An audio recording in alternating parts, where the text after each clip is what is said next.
Hi, I'm Dr. Chuck with Your Filthy Mouth. Today we're fortunate to have a veterinarian talking with us. Animals' teeth, humans' teeth, are they the same or are they different? Stay tuned and find out. Your smile is beautiful and possibly deadly. Dr. Chuck is here to tell you how your mouth can hold the key to your overall health. Now, about that filthy mouth of yours. Hi, I'm Suzanne Lynn with Your Filthy Mouth, of course, with Dr. Chuck. And we're joined today, as Dr. Chuck mentioned, with veterinarian Dr. Cassidy. And we're so glad that you're here. And Dr. Chuck, I just thought we could start off by talking about what your mission is and what the whole reason is that you started doing these shows. Well, the whole idea is to help connect the dots between what's happening in your mouth, what happens with the rest of your body. So just because everything feels good doesn't mean everything is good. So when you look at the statistics and find out how it's affected with cardiovascular disease, diabetes, strokes, heart attacks, Alzheimer's. There's so many things that come right. I mean, the answer is right under your nose. The source is right under your nose. So that's the mission, is to try and help people connect the dots. So what's interesting is that when I walked into the veterinarian's office, right in the lobby, you had a big display about health care for our dogs' and pets' mouths. Yeah. And it talked about bad breath and about how there could be a barrier and bacteria. I'm like, you need to come on the show and talk about that. Yes, definitely. Bad breath usually means something is going wrong. Your animal should not have what they call doggy breath. If there's bad breath, there's usually an infection. So it's very important to deal with that. I think it's interesting how one of the first things you do when we take the dog in is that you open his mouth. I got to tell you, that's not the first thing my doctor does when I walk into the general practitioner. It seems to me that you and veterinarians know something and are being assertive on knowing that what happens in your mouth is affecting the rest of your body. Yes. One of the things that's different with veterinarians is the animals can't speak to us.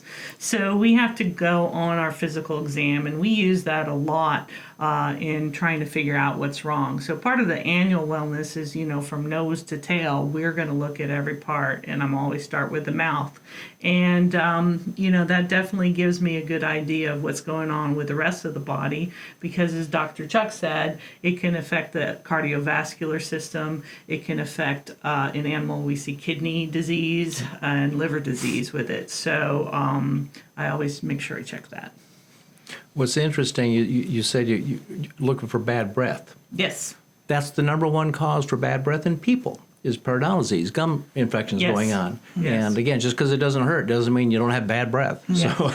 So at least with dogs, you can get right up there and you can smell it, and that gives you kind of a clue for maybe looking for something else. Yes, I tell people that, a lot of times I don't get to tell them until the breath is actually really bad, that, hey, this is not normal. Your dog should not smell like this. No. If he's knocking you over and you don't want him to kiss you, you need to come see me. Most dogs, I'd say 80% of animals by the time they're 5 have some form of periodontal disease. Wow. That's a lot. That's insane. And is it true the same thing with people that, it's causing heart problems? Are some veterinarians maybe just treating the symptoms without considering the mouth? Well, it's hard to convince people to put their animal under anesthesia, because with humans, although a lot of people are chicken about going to the dentist, for the most part, you can do the dental cleanings with them awake. Whereas with animals, it's not really safe for us, and it's not pleasant for your animal to do thorough cleaning without having general anesthesia. There are some people out there, some dental hygienists right now, that are going around and doing anesthesia-free dentals. The problem with that is they're not probing any depths.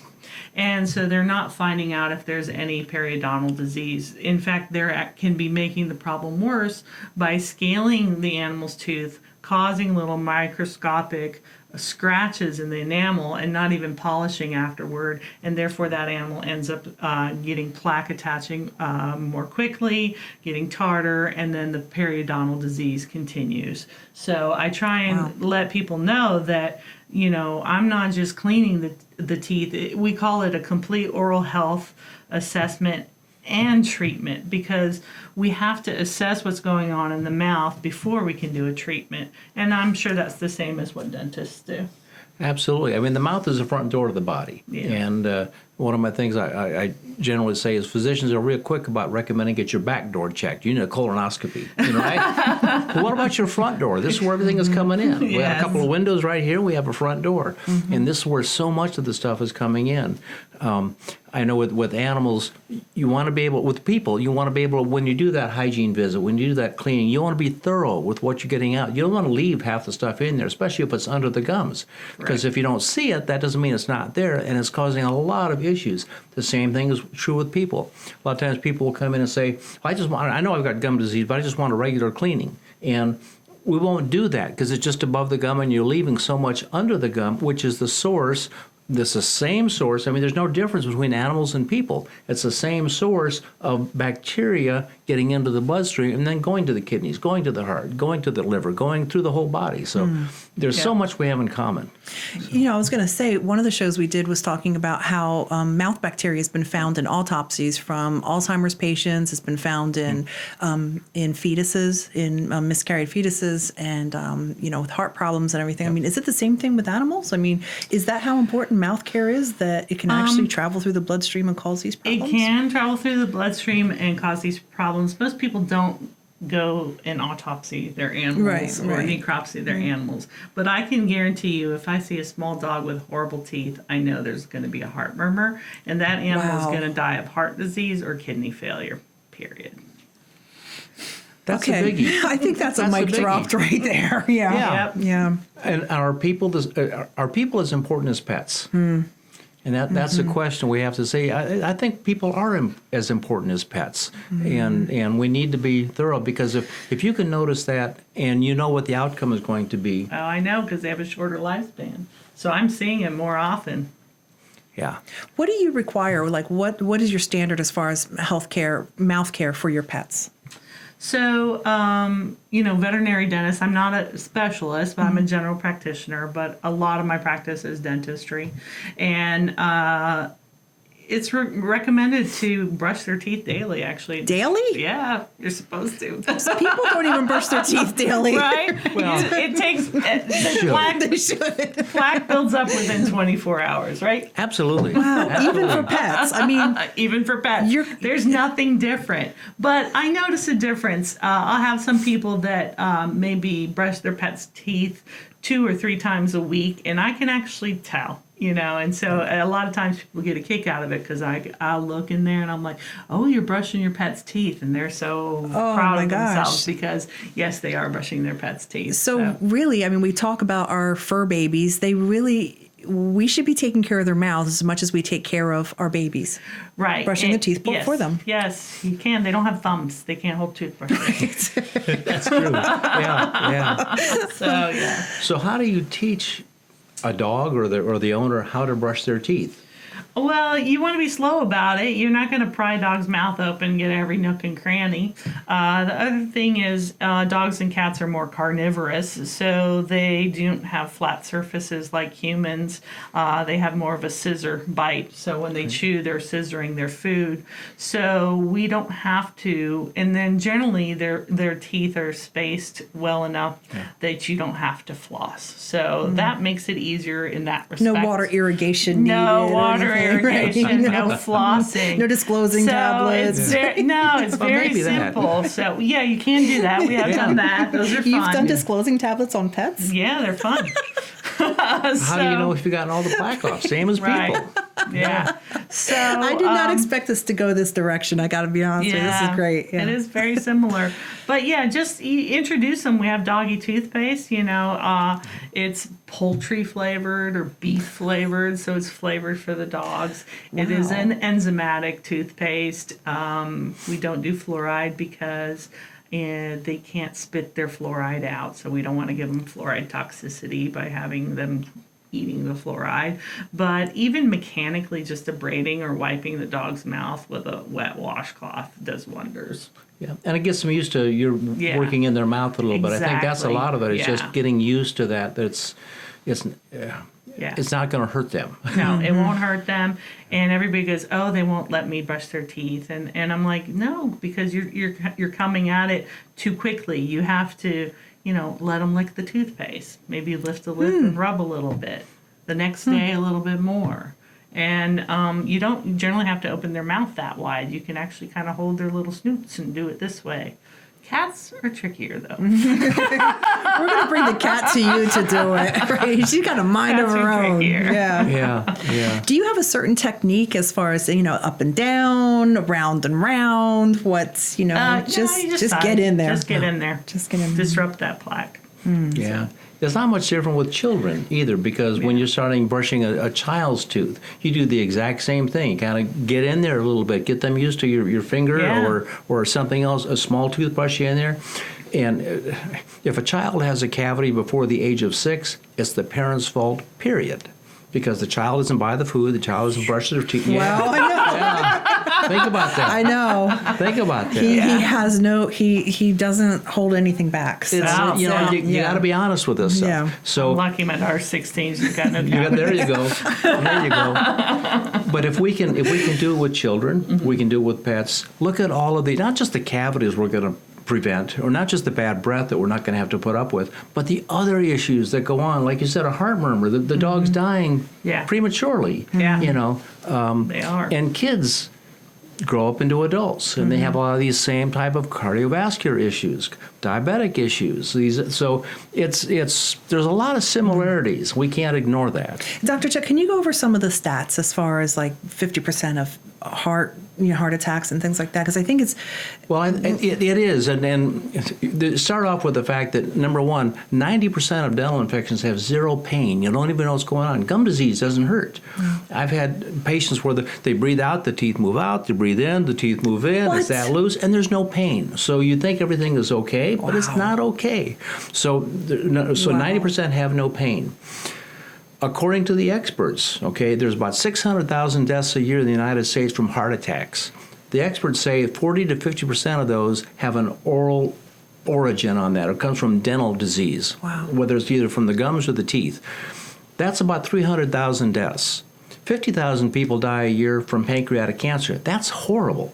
300,000 are dying from preventable heart attacks.